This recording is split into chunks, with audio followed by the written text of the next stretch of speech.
கிறிஸ்துவுக்குள் மிகவும் பிரியமான தேவனுடைய பிள்ளைகளே, தேவனுடைய பிரசன்னத்திலிருந்து உங்கள் அனைவரையும் இந்த அருமையான செய்திக்குள்ளாக நானும் பாஸ்டர் ஷீலா அவர்களும் பாஸ்டர் கிறிஸ்டி அவர்களும் அன்போடு வாழ்த்தி வரவேற்கிறோம்.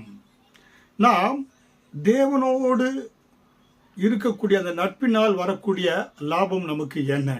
நம்ம இந்த உலகத்தில் பார்க்குற ஒவ்வொரு மக்களும் ஒருத்தரோட ஒரு வேலைக்கு போனால் அதில் லாபம் என்ன, ஒருத்தரோட பேசினா நமக்கு என்ன லாபம் என்ன என்று என கணக்கு பார்க்கக்கூடிய இந்த உலகத்திலே தேவனுடைய நட்பினால் வரக்கூடிய என்ன ஆசீர்வாதங்கள், லாபம் நமக்கு என்ன என்று நம் வேதத்திலே பார்த்தோம் என்றால், அதாவது எபேசியர் 1:3 நம்முடைய கர்த்தராகிய இயேசு கிறிஸ்துவின் பிதாவாகிய தேவனுக்கு ஸ்தோத்திரம், அவர் கிறிஸ்துவுக்குள் உன்னதங்களிலே ஆவிக்குரிய சகல ஆசீர்வாதத்தினாலும் நம்மை ஆசீர்வதித்திருக்கிறார். ஹல்லேலூயா.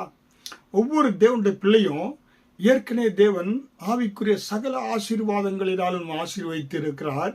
அந்த ஆவிக்குரிய ஆசீர்வாதங்களை நம்ம ரியலாக பெற்றுக்கொள்வதற்கு தேவனோடு நாம் பழக வேண்டும், தேவனோடு நடக்க வேண்டும், அவரோடு கூட நட்பை நாம் வளர்த்து கொள்ள வேண்டியது அவசியமாக இருக்கிறது. ஹல்லேலூயா. இப்போ முதலாவது தேவனுடைய உறவிலே நம்ம என்ன செய்ய வேண்டும்? முக்கியத்துவம் செலுத்த வேண்டும்.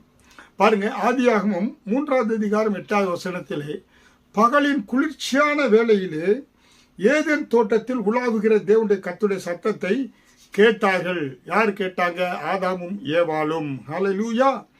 அப்ப தேவன் ஏதேன் தோட்டத்திலே உலாவினார். அங்கே ஆதாமும் ஏவாளும் தேவனோடு கூட உலாவினார்கள். அங்கே உலாவினார்கள் என்றால் அளவழியாக அவர் பேசினார்கள், ஒருவரோடு கூட ஒருவர் பேசினார்கள். ஹல்லேலூயா. இதுதான் மிக முக்கியம். ஏதேன் தோட்டத்திலே என ஆதாம் ஏவாளோடு தேவன் நடந்தார், அவருடைய நட்பு தேவனோடு இருந்தது என்பதுதான் மிக மிக முக்கியம். ஹல்லேலூயா. ஒரு தேவனுடைய பிள்ளையோட மிக முக்கியமான ஒரு மேன்மையான காரியம் என்ன?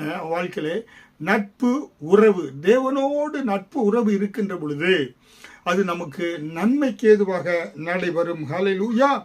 அப்ப அருமையான தேவனுடைய பிள்ளைகளை, கர்த்தர் மனிதனை தேடி மனிதனோடு பேசும்படியாக விரும்புகிறார், மனிதனோடு உலாவும்படியாக விரும்புகிறார். ஹல்லேலூயா. அதுதான் தேவனுடைய நோக்கம், விருப்பம். தேவன் நண்பனாக இருக்க விரும்புகிறார்.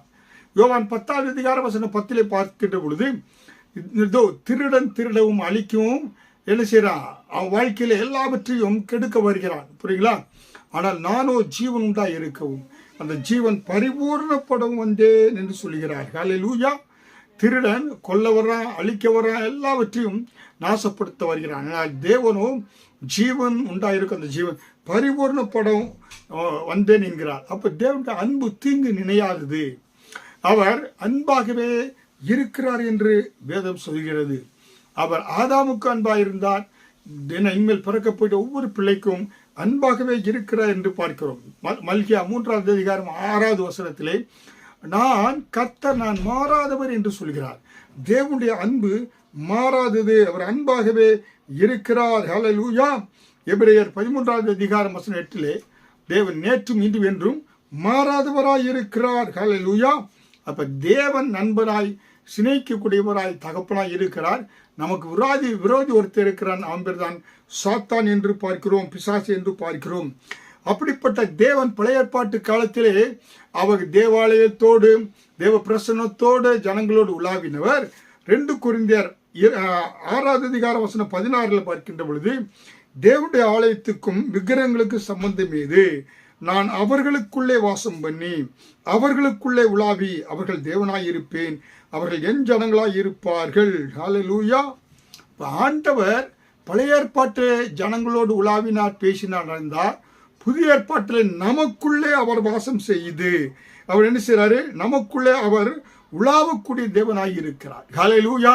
அன்றைக்கு ஏதேன் தோட்டத்தில் உலாவினவர் இன்றைக்கு நம்ம தேவாலயமாக தேர்ந்தெடுத்து நமக்குள்ளே வாசம் செய்து நம்மோடு உலாவிக் கொண்டு இருக்கிறார். ஹல்லேலூயா. அப்ப தேவன் என்ன செய்றார்? நமக்குள்ளே வாசம் செய்கிறார், நமக்குள்ளே உலாவிக் கொண்டு இருக்கிறார். ஹல்லேலூயா.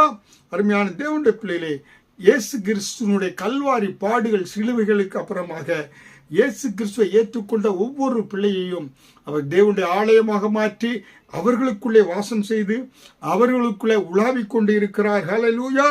இதுதான் மிக முக்கியம். அன்றைக்கு ஆதியாகமம் 9:6 9 தேவன் பாருங்க, Noah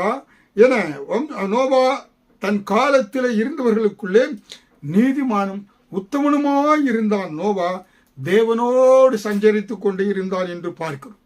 Noah walked with God. புரியுங்களா? அப்ப அருமையான தேவனுடைய பிள்ளைகளே, அப்படி ஏன் அவன் அப்படி நோவா தேவனோடு சஞ்சரித்தான் என்று எபிரேயர் 11:7 விசுவாசத்தினாலே நோவா தற்காலத்திலே காணாதவைகளை குறித்து தேவ எச்சரிப்பை பெற்று பயபக்தி உள்ளவனாகி தன் குடும்பத்தை ரட்சிக்கப்படுவதற்கு பேழையை உண்டு பண்ணினான். கவனிங்கள், தேவனோடு நடப்பது, தேவனோடு உலாவது என்னன்னாக்கா, தேவனுடைய நண்பர்கள் அழிந்து போகாதபடி இந்த உலகத்திலே கர்த்தர் காரியங்களை கற்றுக் கொடுக்கிறார். உலகத்தில் இருக்க எல்லா ஜனங்களும் அன்றைக்கு அழிவுக்குள்ளாக செல்கின்ற பொழுது தேவன் நோவாவுக்கு கற்றுக் கொடுத்தார். நீயும் உன் பிள்ளைகளும் நீங்க எல்லாம் என்ன செய்ய, பேழை செய்து பேழைக்குள் பிரவேசிங்கள் என்று சொன்ன பொழுது நோவாவும் அவன் மனைவி அவனுடைய பிள்ளைகள் 3 அவனுடைய மருமக்கள்மார்கள் எல்லாரும் என்ன செஞ்சாங்க, பேழைக்குள் பிரவேசித்தார்கள். குடும்பம் பாதுகாக்கப்பட்டது. அப்ப தேவன் பாருங்க, தேவனோடு பேசுவது என்பது நமக்கு நன்மையாய், நம்மை பாதுகாக்கக்கூடியாய், நம்முடைய குடும்பத்தை பாதுகாக்கக்கூடியதாய் இருக்கிறது. தேவன் என்ன சொன்னாரோ ஆதியாகமம் 6:22 நோவா அப்படியே செய்தான் என தேவன் தனக்கு கட்டளைப்படியெல்லாம் செய்து முடித்தான் என்று நாம் பார்க்கிறோம். ஹல்லேலூயா. ஆண்டவரோடு அந்த கடைசி கால உலகத்திலே தேவனோடு நடக்கின்ற பொழுது தேவ எச்சரிப்பை பெற்றுக் கொள்கிறோம். இந்த பாதையில் இப்படி நட, உன் குடும்பத்தை இப்படி நடத்து, பிள்ளைகளை இப்படி நடத்து, உன்னுடைய எதிர்காலத்தை இப்படி நடத்து, ஊழியத்தை இப்படி நடத்து என்று சொல்லி தேவன் நம்மோடு பேசுவார்.